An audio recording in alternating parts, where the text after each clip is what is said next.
Last week, President Donald Trump signed a historic executive order instructing the Secretary of Education, Linda McMahon, to shift the funding of the United States Department of Education to the states, a move that returns crucial local control over education in America. Not in the United States Constitution nor any of its amendments is the federal government given power to direct American education.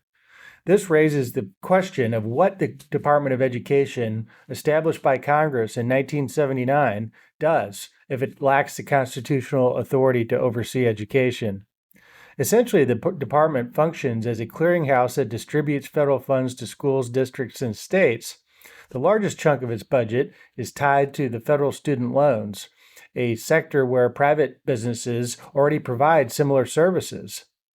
Over the years, the federal government has expanded its involvement in student loans, often forgiving them during political campaign seasons in an attempt to buy favor with voters. These actions have added billions to the federal debt, but more importantly, present a moral hazard problem. Americans who have worked hard, even a second job in many cases, gave up vacations or other key priorities for years to save and pay off their student loans, are now wondering why they played by the rules, just to see others given a free ride by Uncle Sam. Apart from the loans, the Department of Education also distributes grants to schools, but these funds come with costly strings attached. These federal requirements give Washington a level of control over public education that it should not simply have.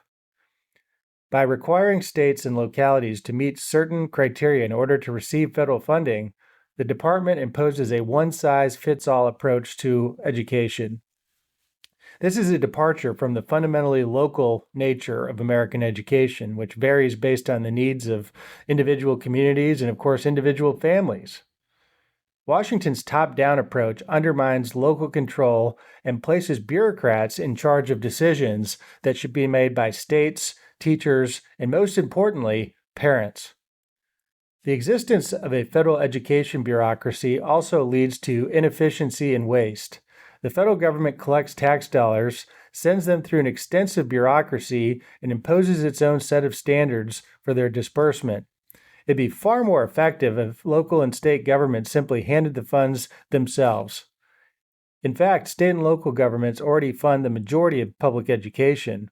Only 14% of public education spending in the U.S. comes from the federal government, with 43% provided by localities and 44% by states.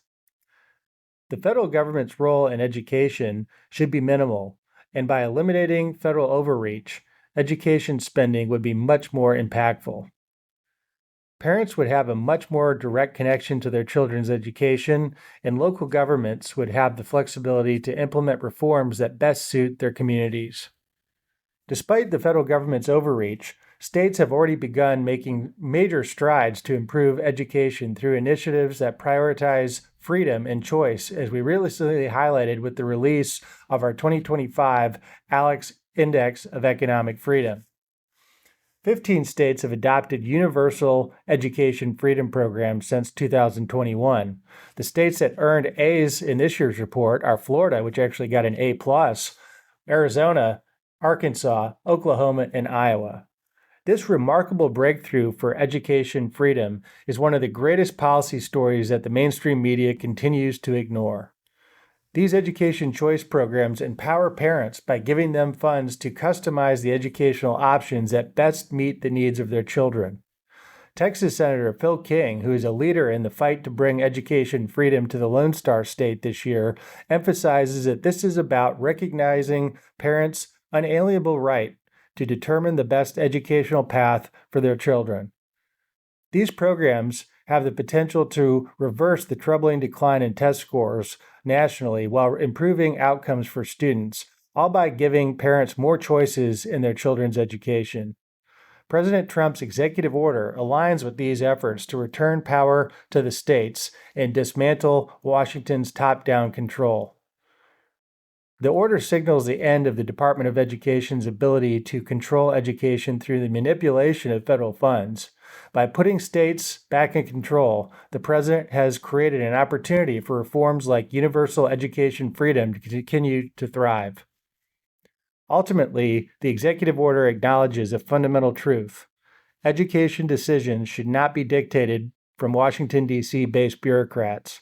States, communities, and ultimately parents are best positioned to make education decisions as they are closest to the problems and the needs of America's children. For more important information, you can go to ALEC.org. For American Radio Journal, I'm Jonathan Williams. Thanks for listening.